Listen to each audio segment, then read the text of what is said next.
Good evening. I can hear you, but it's not in line.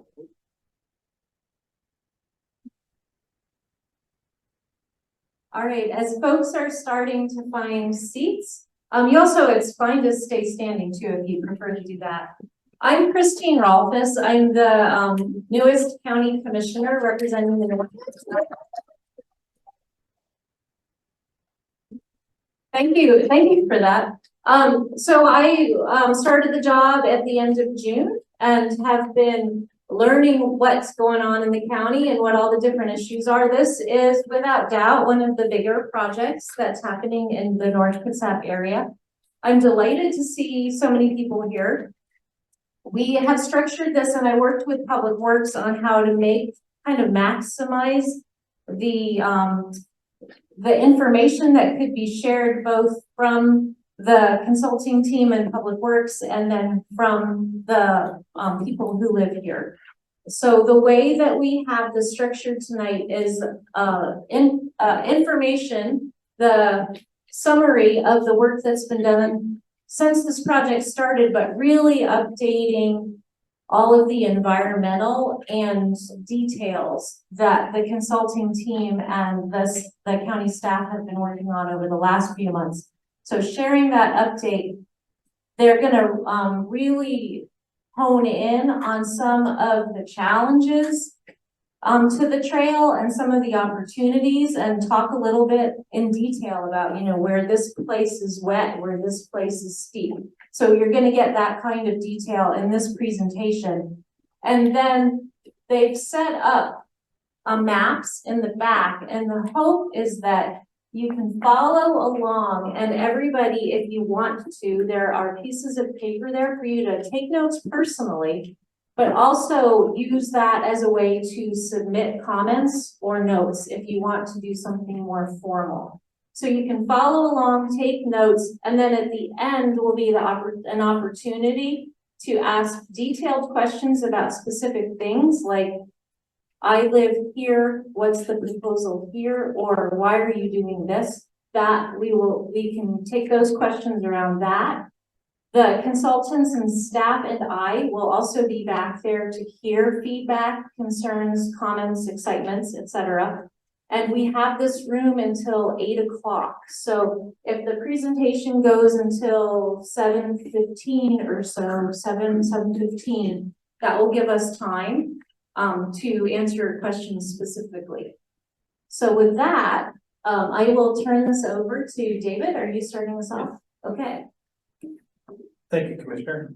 I'm David Ford with Kitsap County Public Works. Good evening. It's great today is that this morning it looked pretty miserable for people coming, but by the afternoon it turned out pretty well. Part of that.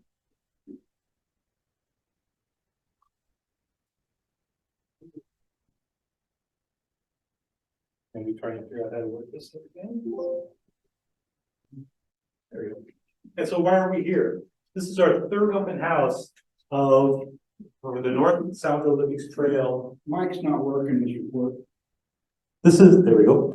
This is a tough one. I could feel like a diva here or something going through.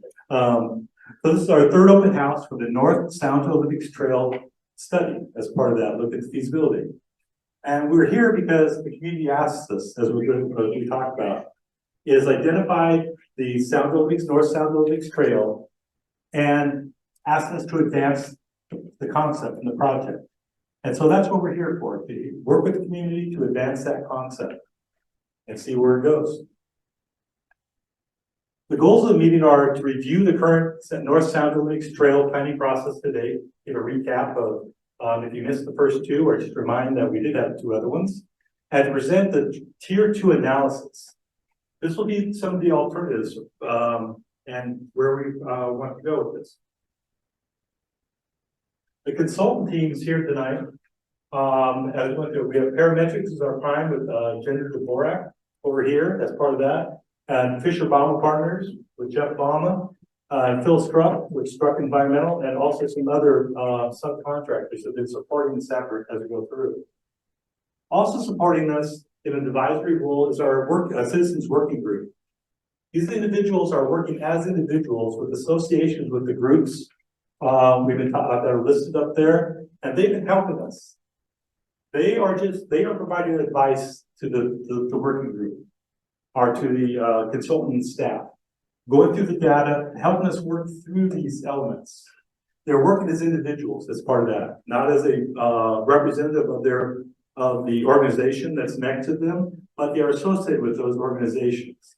And they've been invaluable in the 9 or so meetings we've had with them throughout this time of going out onto the trails, some of the areas, and investigating with us, combing through the data that you've seen online. It's been posted, that we posted 2 days ago, some of the scoring data, the matrix is going through, and helping us work through some of the issues and some of the ideas. And the ideas aren't coming out of nowhere. They're coming from a whole series of intense community involvement and community participation in North Kitsap and Kitsap County. Starting early on with the 2011 and earlier with the String of Pearls, identifying a hierarchy of trail associations, a hierarchy of open space and parks, and moving that to a fruition over these last years. And part of those ideas were to advance a regional multimodal system, our trail system, shared use path trail system. And so we've worked as a county in adopting some of their concepts into our non-motorized plan, 2013. Then we started to do detailed feasibility analysis. The first one was in 2015 with the divide block between Miller Bay Road and Fort Gamble. So I take the concepts that came from the original Pearl and start truthing them. Is it feasible to do as what the Pearl said? Then we went in 2018 in Fort Gamble, did the same thing, meeting in the same room, having the same discussions of looking at what did the community come with back in 2011? And we started doing the analysis and came up, well, maybe this is a better route through here. Maybe this fulfills the need, the purpose that's what that. And we came up and had a great participation. He came up with the Fort Gamble Trails study that we're now advancing into preliminary engineering and construction. And so what is a shared use path? Shared use path is a trail that is for all ages and abilities. So it is designed to accommodate multiple types of users and multiple abilities going through. So for this one, we're going back to the study. The study of String of Pearls and the concept was to advance a shared use path. So that's what we're using as our design standard. And so this is one of the designs of the shared use path where we're looking at a 10-foot path with some shoulders on both sides, gravel shoulders on both sides. Some examples, that's the Clear Creek Trail down in Silverdale, and this one is the Bay Bridge Island, the bottom one, I believe. And there's also a version of this that's alongside a road that has the same, the pathway is the same, 10-foot, 2-foot shoulders, but its relationship to a road is different as you go through. And a couple examples, this is Bay Bridge Island's shared use path for the right on 305. And the purpose and need of this study is to advance the North STO, the North Sound Olympics. So we're looking for an alignment that goes from Kingston, a little marker there, Kingston to Port Gamble, right at the Stottlemyre trailhead, where the Port Gamble Trail comes through to match up with that. And it is to connect communities, connect parks, and connect open space for all ages and abilities. So when we look at the analysis, those are the goals that we're looking at. Is it feasible to do that in North Kitsap? Is it feasible to connect these two endpoints? Connect the communities, connect the park, and the open space with a all ages and ability facility. And so that's what we've been walking through, trying to figure out where it is. They working with the community. Our schedule, we started, not fun. Oh, you get an advanced look at everything.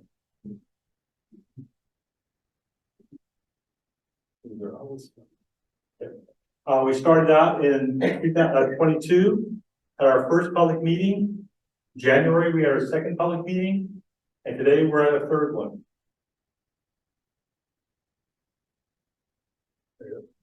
In the first public meeting, we went over the history how we got here, just kind of like a recap today.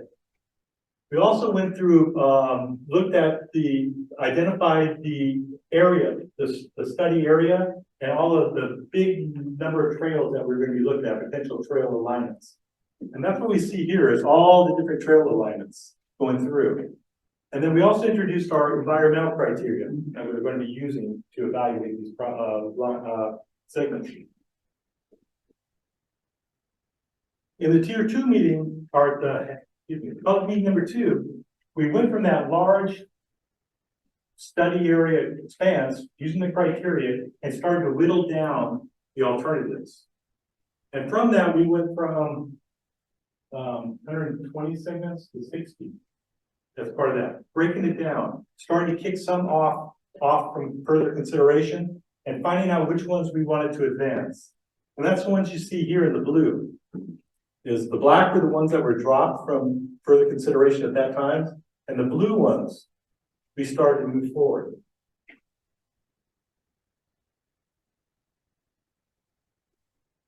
And that's where we are now with the tier 2, is we're going to be showing you the analysis on those blue lines, those tier 2 alignment. We're looking at it. You look at the website, we've updated we've loaded up the scores, we've updated the map. We will be updating this presentation onto the web in a day or two as soon as we get through, and also some of the supporting documentation. And so from this part, Jeff Alma is going to come through and walk you through it. Now, for those of you before us, yes, this is Jeff, even with the mustache. I know it's a little confusing, but you know, it is Jeff, the same Jeff that was in the last 2 meetings, and don't let the mustache fool you as we go through it. Thanks, David. Yeah, my wife's still getting used to it. That's a different story. My name is Jeff Bala. It's funny, I ran into someone that went to the last meeting back in January. And they were like, "Oh, I thought, what are you doing here?" And I was like, "What do you mean?" And they're like, "I thought you were an engineer in Seattle." And I was like, "Well, I love engineers because I work with them, but I'm a landscape architect. And I've actually lived in Kitsap County for over 20 years, and I've enjoyed the trails and parks that we're talking about today. So I am a local, even though it's only been 20 years.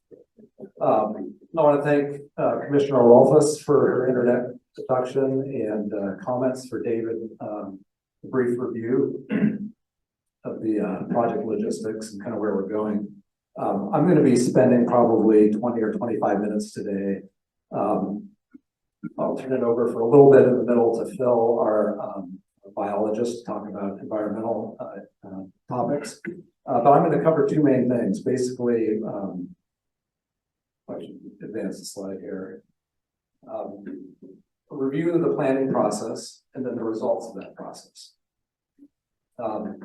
Before describing the tier 2 analysis, which is all the new information, and I'm going to spend a little bit of time reviewing the tier 1 analysis that we did. Many of you, this might be new to you, or you know, it's been 8 months since the last meeting, so I think it's worth going over some of these things. We developed a list of criteria, 17 different criteria and 5 categories. Those categories being essentially connections, environmental, safety and health and function, user experience and project delivery. For each of those, we developed metrics, and we use those metrics to rate the different trail segments. We rated each of those trail segments for each one of the criteria. And we created this table basically to organize it. You can see the trail segments are in columns, the specific criteria are in rows. This is just one small little snapshot of a giant master table. So basically, we had over 1,000 data points for ratings because of those 60 segments and 17 criteria. When we rated them, we essentially gave them a color coding so that we could identify patterns. Green is good, yellow is average, red is poor. We also assign numerical values, 3, 2, and 1 for good, medium, and poor. You're going to see those. That's. I'm going to just talk on. Let me try this. All right. This one working? No. Oh, this one working. All right. I will, you can test it once in a while. I will, use my voice. If you can't hear me, just let me know. If I lose my voice, bear with me. So I show this table both as a reminder for tier one and the fact that we actually build upon this table in tier two. So what did we do with this large colorful table? I think I mentioned this last time. How did we make sense of all of this? Well, we did that by spatially representing those ratings in a series of maps. And we did a whole bunch of maps for different categories of criteria. We used these as tools for discussion with the consultant team, the county, the working group, and helped us make decisions. This is the map David showed you previously. This was kind of the end product of our last presentation. This is what we call the blue line map, and essentially these were the alignments that we carried forward into the tier two study. You can see there's gaps or weak links, and then really there wasn't three distinct clear alternatives to study. It's really kind of this meshwork of trails based on their adjacency to each other and how they cross over.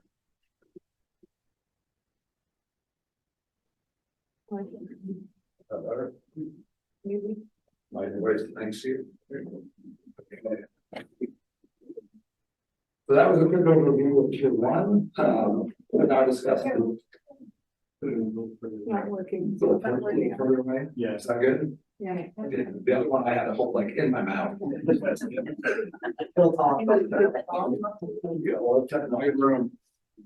Okay, so we basically in tier two, we did a detailed analysis on several sections or weak links. Feedback.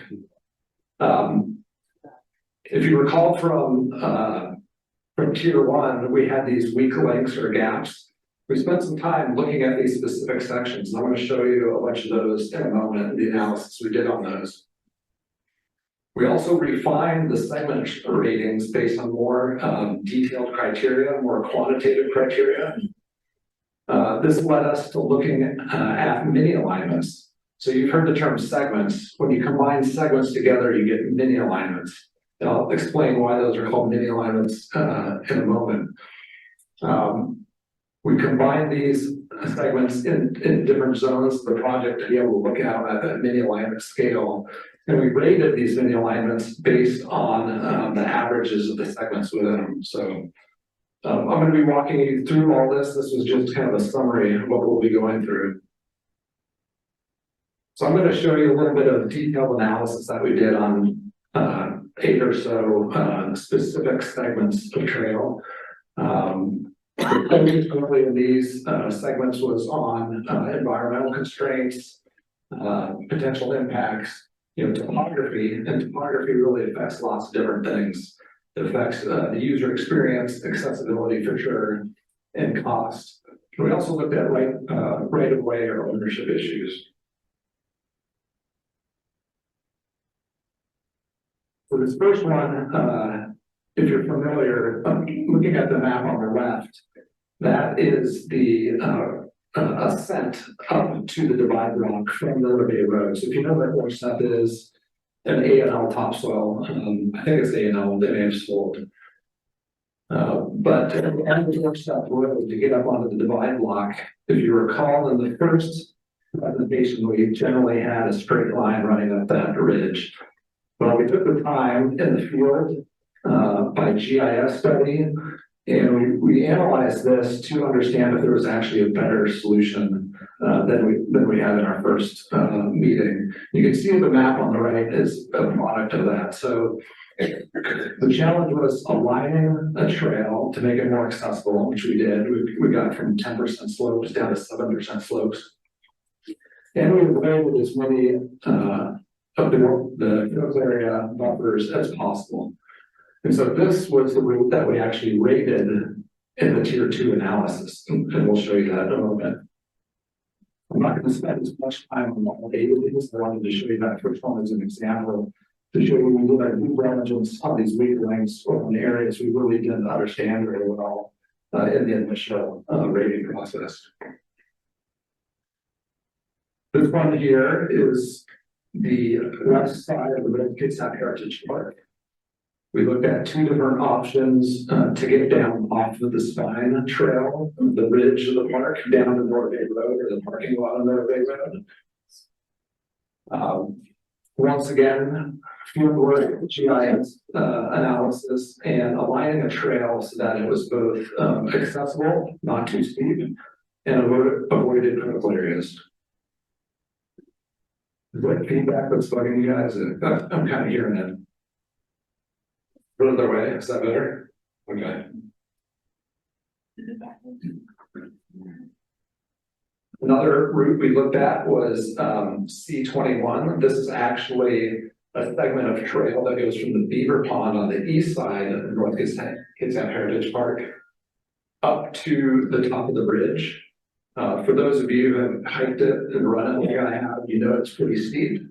So we did a high-level study about how we could minimize the impact to critical area buffers and reduce the steepness here as well. So we came up with a conceptual alignment for that we used to rate in this tier 2 analysis. So switching gears a little bit, this is on the west side of the project. We need to figure out how to cross over or get across Bond Road. And so the engineering team did a very high level analysis of a tunnel under Bond Road to understand if it would work. And from a topographic standpoint and an environmental standpoint, it is feasible. However, as you know, a tunnel is pretty costly, and the user experience in a tunnel isn't always the best. So those are things we'd have to weigh.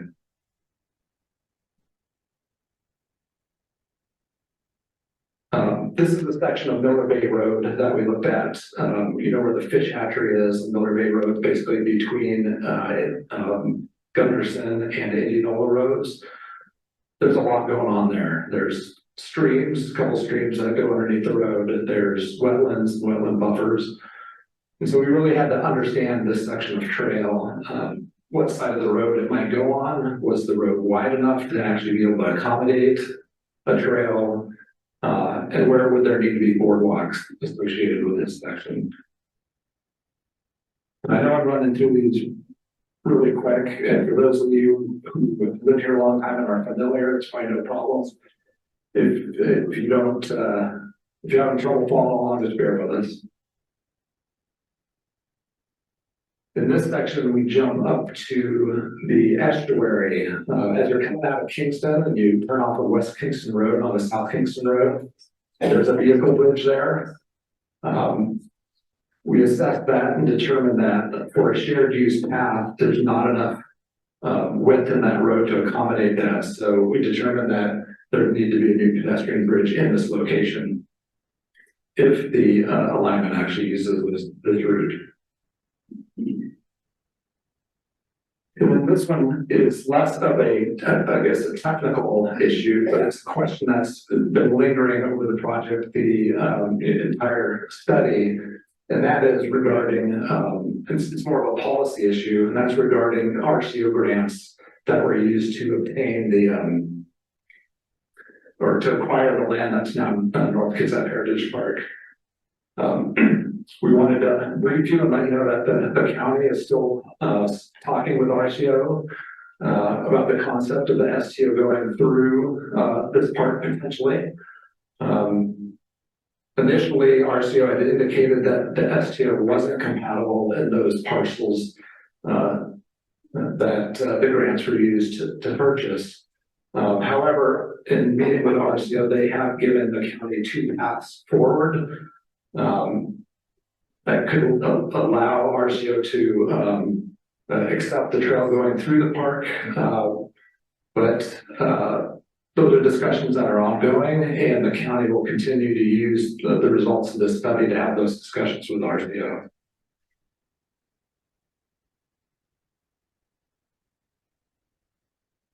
For the tier two analysis, we use the same, or very similar criteria to rank the different segments. It was more quantitative, and you'll see that in a moment when Phil shows you the environmental ratings process as an example. And then we also, based on that analysis, we use the same kind of rating scale of 1, 2, and 3 to do our calculations.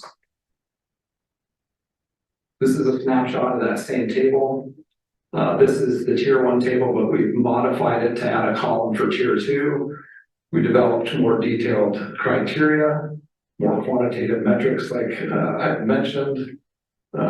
There's a column for notes and then the rating. And I guess the takeaway from this table really is that, you know, a lot of things stayed the same, but there were also segment ratings that went up. There were segment ratings that went down depending on this more detailed analysis.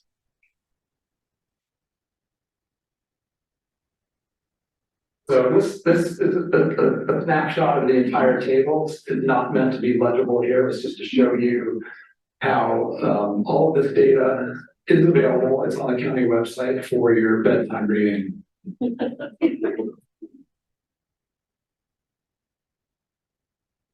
And I'm going to take a break. First, Strzok, our team's biologist, is actually going to show how the tier 2 ratings process worked using the environmental criteria as an example. All right, thanks, Jeff. Good evening, everybody. I'm Bill Strzok. I'm a biologist, and I've been working on the environmental analysis.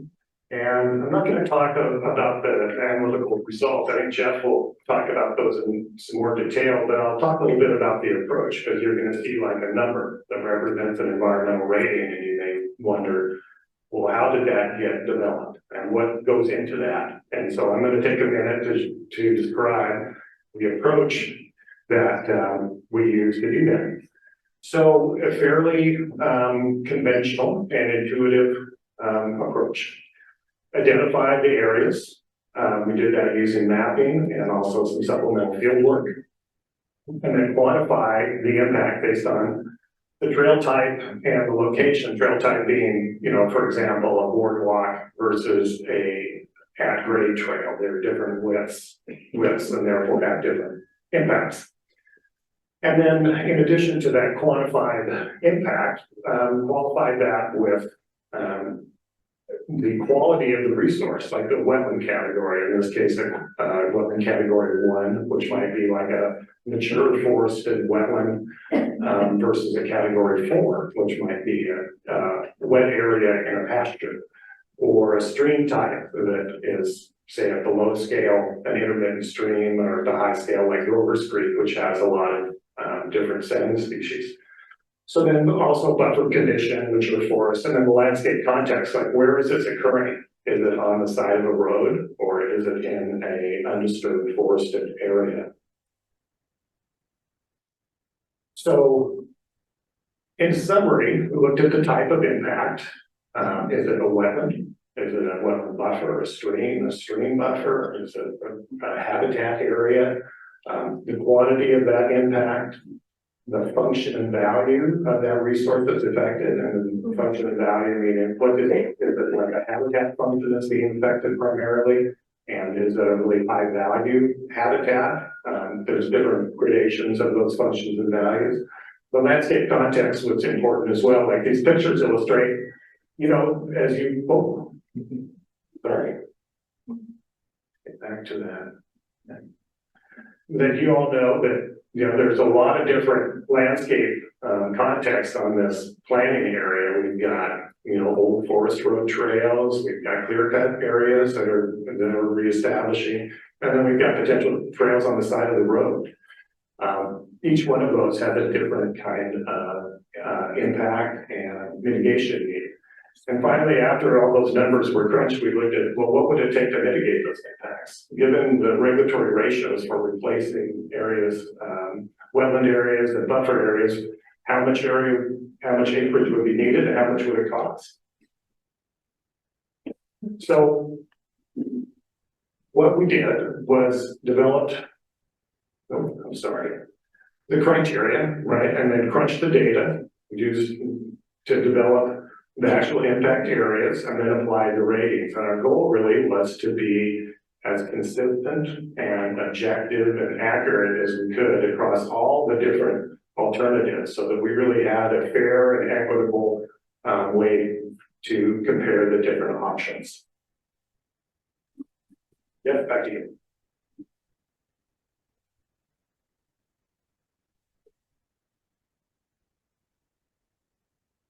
So the existing condition and context of the land or landscape that the 10-foot wide trail would run through really has an impact on how it would be rated. And so the different trail types have different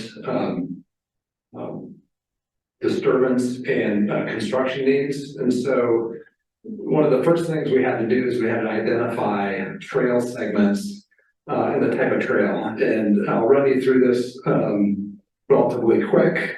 The purple, I should say the magenta, most of what you see is magenta, is the roadside. So these pathways would run adjacent to the roads. They run at the same grade and be separated for stormwater, drainage, utilities, and safety. The blue sections that you see are actually boardwalk, and we assume that wherever the trail would cross the wetland, it would need to be the boardwalk type of trail. These exist both along roads and also in parks and open spaces. The green line that you see, which is most predominant in North Consent Heritage Park, this is what we call the forested trail section. So this would actually be the narrowest.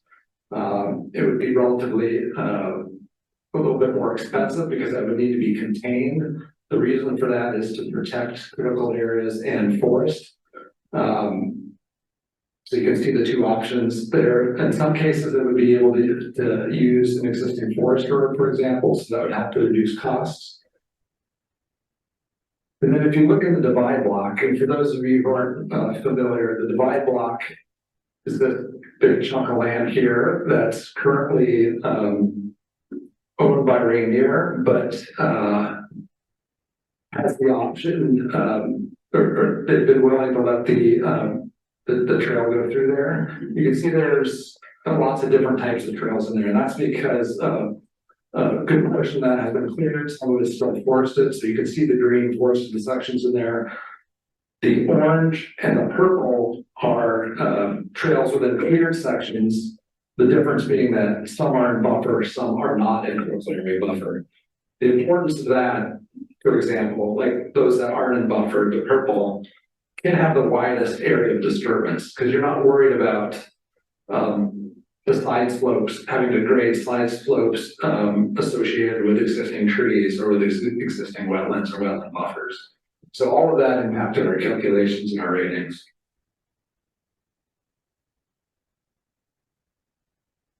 So these were the mini alignments that were studied. I'm going to talk about these in zones because really they can be mixed and matched and combined together eventually to create a potential for alignment. We looked at 5 in the west zone, shown in blue, 3 in the central zone, which are red, and 3 in the east zone, which are yellow.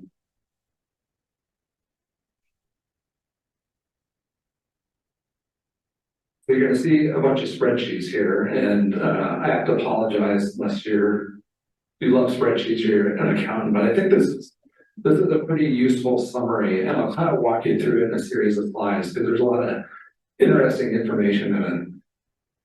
Before I walk you through it, just to highlight the 3 zones I just talked about, the west, central, east, those are represented by these 3 big boxes with the blue headers on them. Within each one of those, we have a potential mini alignment within that zone. So you can see the pairs of columns. There's 5 in the west, 3 in the central, 3 in the east.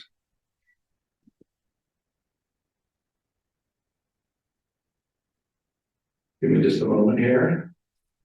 So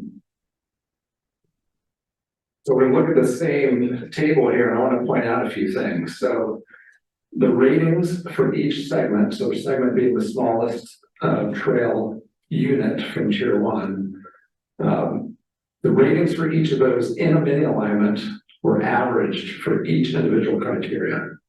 So for example, in this first mini alignment, which is the road alignment in the west, there were 3 segments that made up that mini alignment. Each of those segments got a rating for each criteria. So in this case, each of those got a rating for wetlands. We averaged those ratings from that big master table that I was talking about earlier. And those dropped into that box there that I highlighted in red. That's just an example. So for any mini alignment, any criteria, those are the average ratings. So the average ratings for each of the individual criteria, we have an average for that particular category. So we have an average for connectivity, we have an average for the environmental category, for health and safety, for user experience, and for project delivery. And then to easily be able to compare the different mini alignments, we added those averages up. So there's essentially a score for each one of the mini alignments. The reason that there is a second column in each one of these mini alignments is that after looking at the ratings, we decided that we needed to evaluate that mini alignment as a whole instead of the sum of its parts. We did this for a few different reasons, and when we decided we needed to make a change, that was documented. We've also highlighted with kind of a thick black box those changes that we made, so it was very transparent to everybody. An example, and you can see a lot of those boxes are in the top category, which is connections, is that say in a particular mini alignment, a short section may have gotten a low rating because it didn't really connect a park to say a parking lot. But when you start adding segments together, that whole mini alignment gets a much higher score for connectivity. So it mainly affected that first category. And then I promise this is the last of this table you'll see, there will be more. But I think what's really useful about this table is that you can compare each mini alignment at different scales. So you can compare it at an individual criteria scale. You can compare it at the category average scale. And you can compare it for all of the criteria together. So like if you wanted to see how wetlands rated across all of the 11 mini alignments, you just scan across that row for wetlands. If you want to see what the environmental score was for all environmental criteria, you can scan across that one. So I think it's a pretty useful tool, and it's something that we used as a consultant team, the county, and the working group to have discussions about preferred alignments.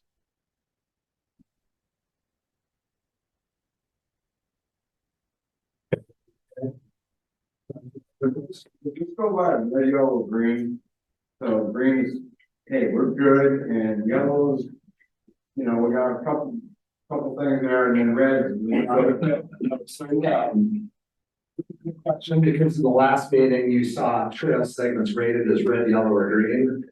At this point, the colors simply indicate whether that mini alignment is in the west zone, which is blue here, or they're red in the central zone or yellow in the eastern zone. So good question.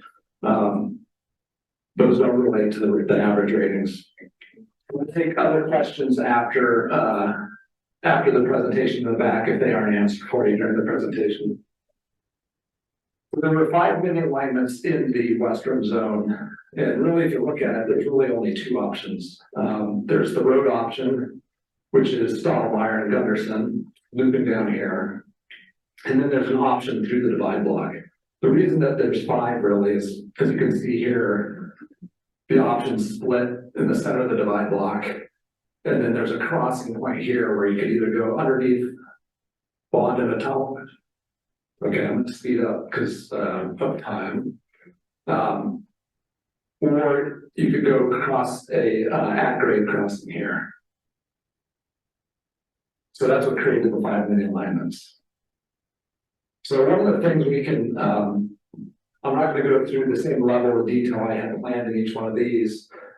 All this information is in the back as well, and there'll be, members of our consultant team in the county back there having discussions with you about these. But I want to point out a few things for each one, because this leads us to the decisions that were made regarding a preferred alignment for each zone at this time.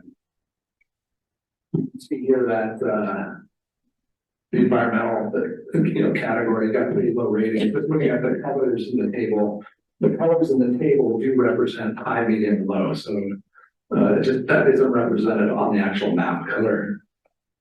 There are a lot of critical areas along those two roads, and so the impact to those is significant. These two mini alignments were actually combined because they're so similar. These both utilize Gratitude Way in the divide block and Port Gamble Road. And then there's a split, so there's an option to do either the tunnel or the at-grade crossing. And you can see the scoring here. The tunnel option was actually a little bit better. There's not a lot of red in this particular table. There's some things that are better than others. And this is the third, I guess, set up. This is the fourth and fifth options within the western zone.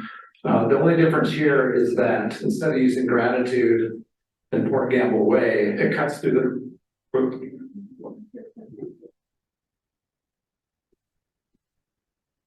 Sorry about that. I know you wanted to see those again. Looks like it looks like David's maximizing it. So it runs to the northwest corner of the divide block right here.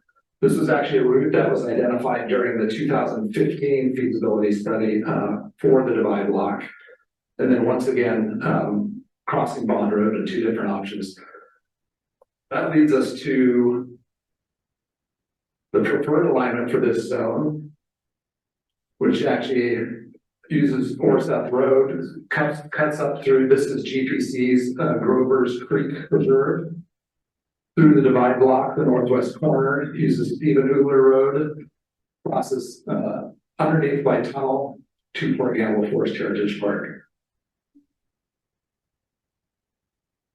The slide represents an alternate to that, so the dotted line that appears differently on this.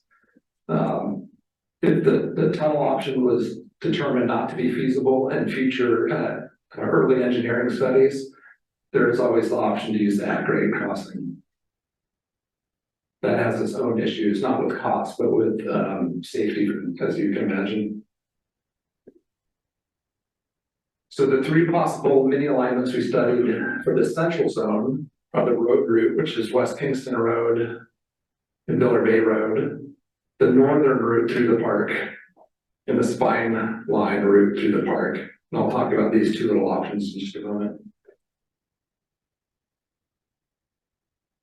The central zone road rating was actually the lowest of the three based on impact from environmental along that road.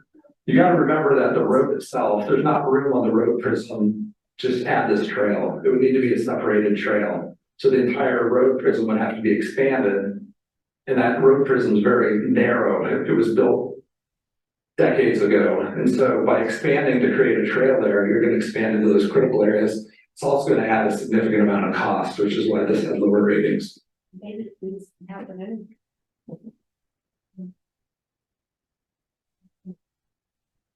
The northern route. Okay, the spine line route here, you can see actually you got decent ratings for connectivity, for user health and safety, for quality of the outdoor experience. There were issues with wetland buffers, not necessarily wetlands and streams themselves, but with the buffers. This one's a little bit more roundabout.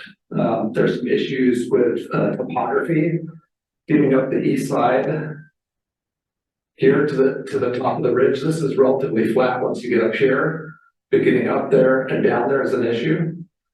On the west side, You can see here that the trail would actually utilize a private parcel, so that could be an issue. It also, from what we've heard from you, impacts the existing trail experience and trail use for users within the center of the park.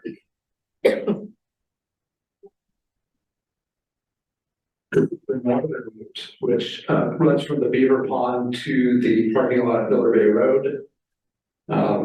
This one had lower ratings for wetland buffers and stream buffers. Based on our analysis of that, both in the field and with a geotech engineer looking at GIS, there is an opportunity to pull it uphill a little bit into that 25% of that buffer, which has different requirements for permitting, and it's more suitable to mitigate for the potential impact of a trail in a wetland buffer. It would not be in the wetland, but as I showed in the previous trail type slide, most of this would likely be boardwalk.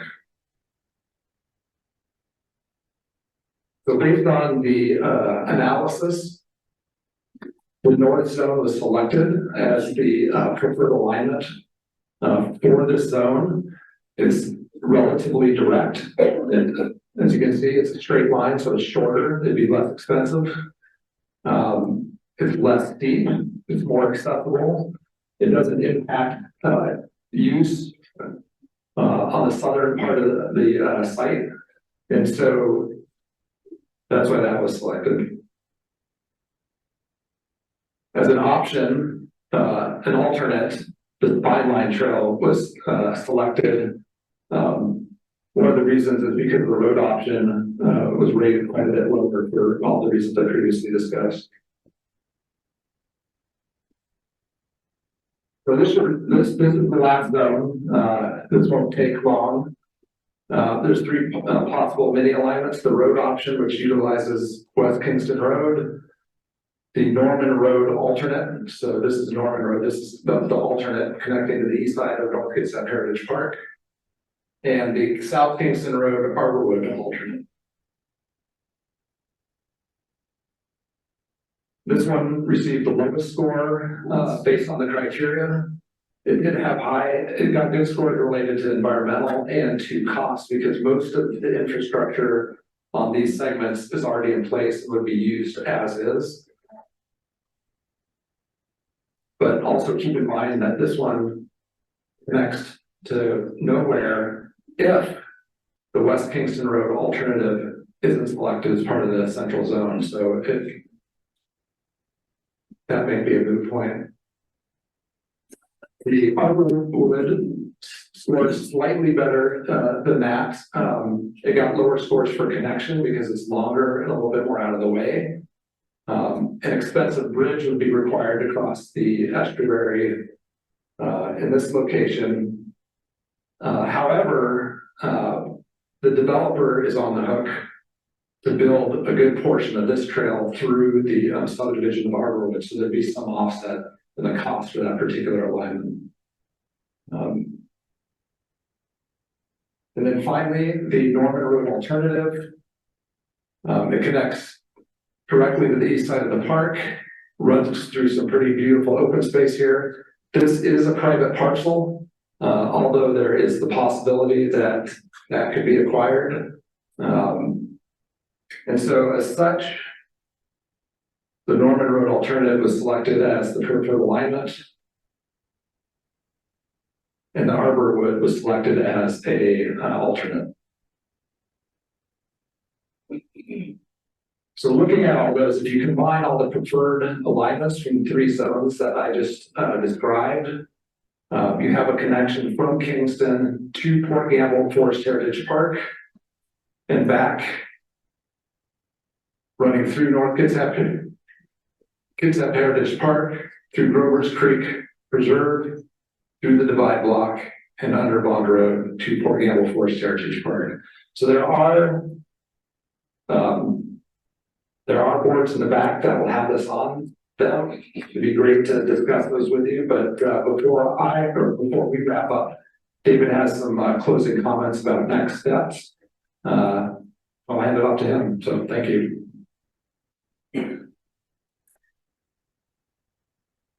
All right, as Jeff said, we'll be in the back to discuss some of this, as questions, clarify issues going through. And one thing also I want to remember is that this is a feasibility study. We are looking at the question, is it feasible to connect Port Gamble to Kingston with a shared use path as envisioned by the community? And so this is the one that we came up with, is there is a feasible route there. That doesn't mean that it's going to be built right now.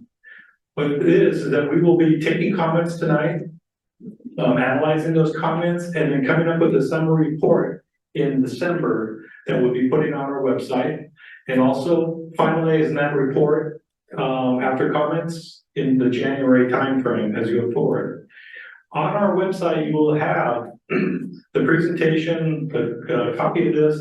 The scores are already on the website, and also some of the other maps have been added today as part of that to help you. There's an interactive map that could also help you digest some of this information. There's a lot of information here as part of that. And we tried to incorporate a lot of the comments that you've provided to date, and we'll continue to do that as we move forward. And as we come up to the final report, it will be some recommendations. And those recommendations will go forward as part of an individual project, because it'll be phased into for consideration by the county for advancing to design construction or further analysis. But it doesn't mean that this study is the only prospect. This is developing a project, and any projects that come out of this has to compete with every other project that is vying for the county's monies and grant systems as part of that.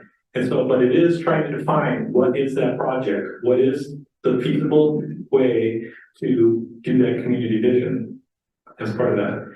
And so we would like to thank you for joining us today as part of that.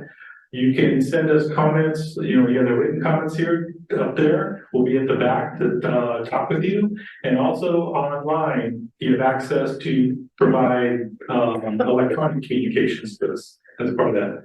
And yes, and I'm here. At the table and actually on your seat is a little thing that shows you how to get to the website as part of that little takeaway that you're probably just sitting on and wondered why we didn't clean the chairs before you sat down as part of that. All right. Well, thank you very much. And we'll be setting up in the back here in just a second and be talking with you. Thank you.